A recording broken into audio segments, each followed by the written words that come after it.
moral foundation, historically self-destruct. That's the headline in the op-ed written by Allen Mashburn, my next guest, who is a GOP candidate for lieutenant governorship in North Carolina.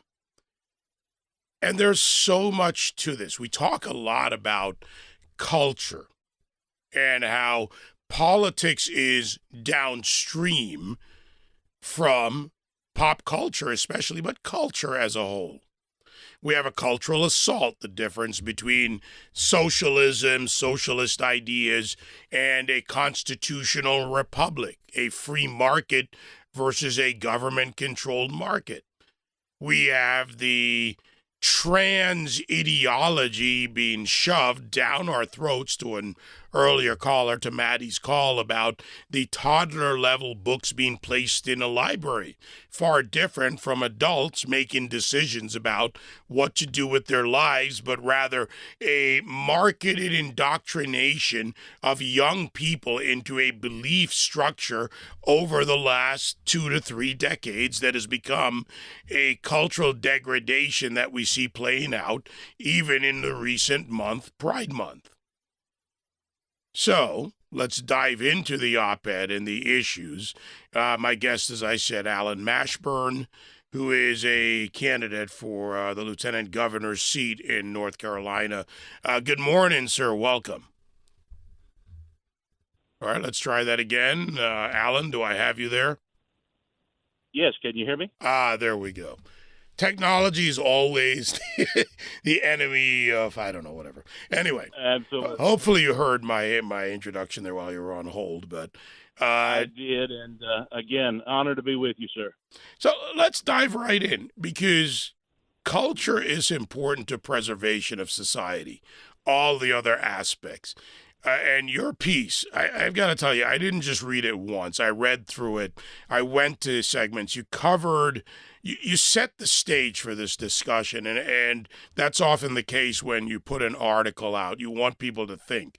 So let's start with the top line on this, on the attacks on our culture. Well, I think you segued into this perfectly.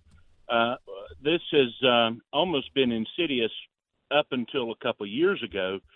It was subtle, but all of a sudden the accelerator has been pressed, and we have been force-fed. The transgender movement, this has really become their religion, that they have been evangelistically, and I use that term lightly because it's referred to the gospel, but it has been forced down our throat, and it has had an effect, and it's not a good effect on us at all. And if we don't have a spiritual renewal, I don't think we're going to recover from this. But politics cannot save us. We can't legislate our way out of this. We have to have a change of heart, change of mind.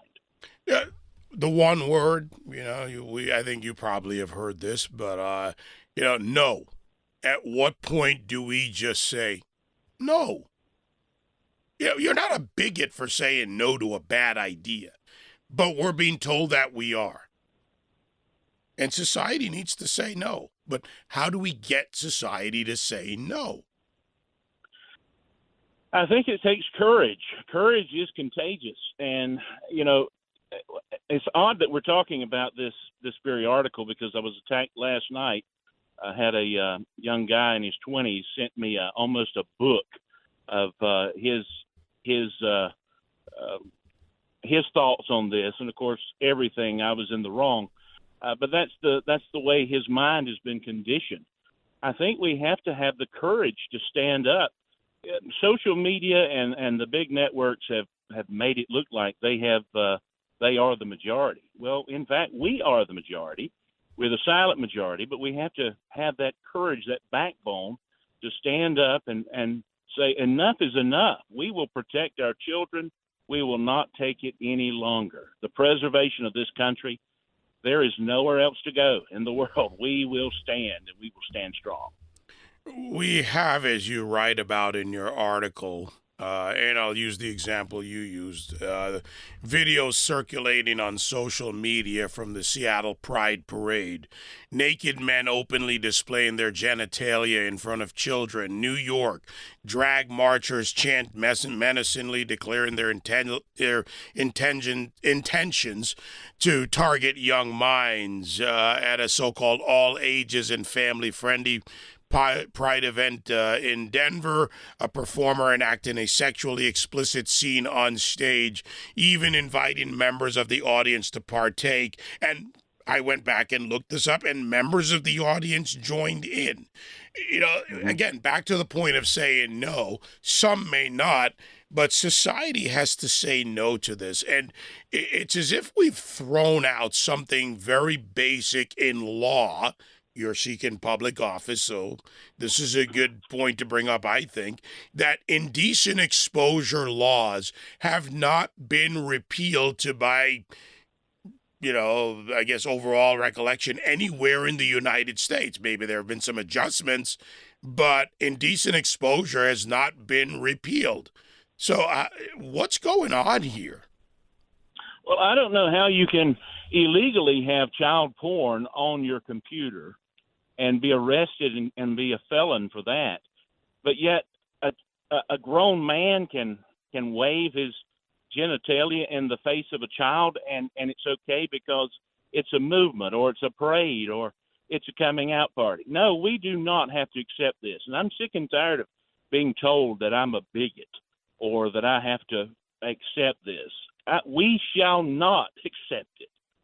We have got to put this this has got to be the hill that we're willing to die on, specifically in front of our children.